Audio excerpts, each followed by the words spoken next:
Good morning. Welcome to our program on Arts Calendar on CTV. I'm Beth Waters, your host, and I am so excited today. We are in Howard Baker's library at the brand new Howard Baker Center right on Cumberland Avenue. It's our first visit, and it might be your first visit too. And to tell us all about it is Gavin Luter. He is here as the coordinator and has already given us quite the history of the building and how it came to be and all of the wonderful archives, and the history is just coming out of the walls.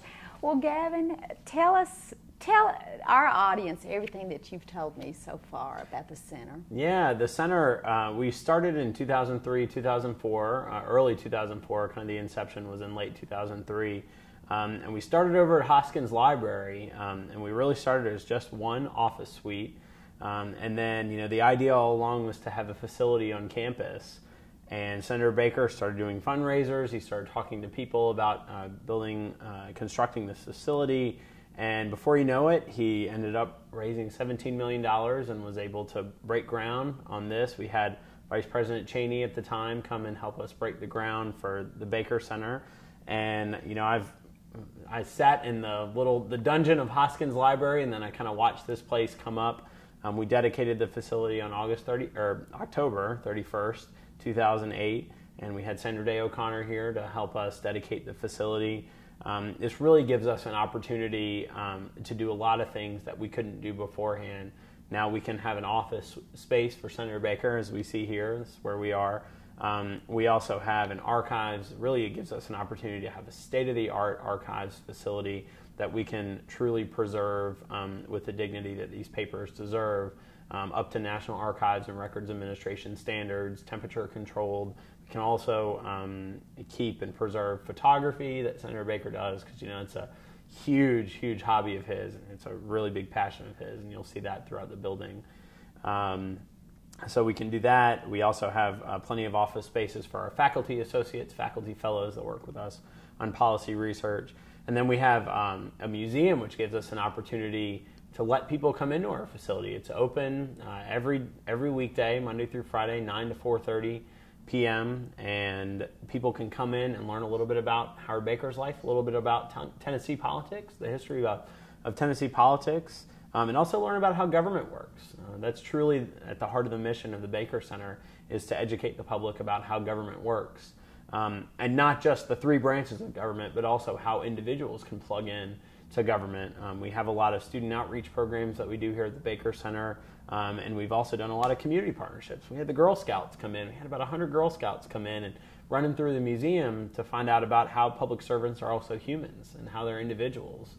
And how they might be able to relate to public officials and not see them as elitist or anything. They're just regular people just like them. So really, that museum and this facility gives us an opportunity to do things that we just couldn't do when we were in Hoskins. But we really appreciate the fact that we're part of the University of Tennessee. It gives us an opportunity to connect with a lot of major institutions around the nation to really get the word out about what we're doing here at the Baker Center. Oh, it's just absolutely beautiful. And when you walk in the rotunda, it will just take your breath away. And it's just so new and fresh. And I know that you'll want to come and visit. So let's go take another little trip around. I can't wait to see that museum. Take a tour. Yeah, and we're doing, when you walk in the rotunda, it's meant to feel very Washingtonian. It is meant to feel like, a small version of the Capitol Rotunda. You walk in, you get a little bit of D.C., a little bit of Howard Baker's career here in Knoxville. Right in the corner of the Strip. That's right. Strip. Beautiful location. Okay, let's go take a walk. Okay.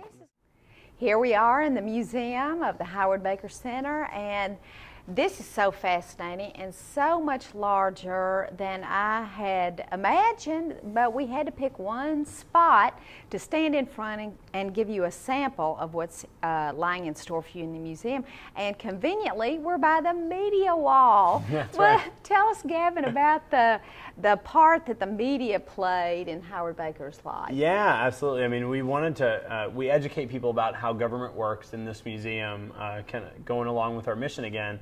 And you know, there are typically 3 branches of government, right? Well, we claim that the media really is the 4th branch of government because they shape public opinion. Really, they impact what people know and what people don't know and what people don't have access to.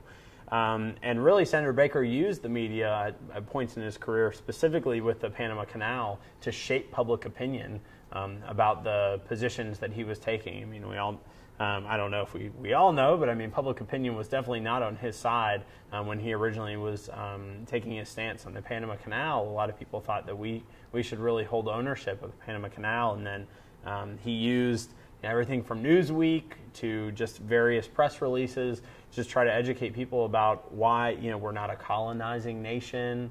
You know, we need to be able to give Panama what is necessary for her dignity.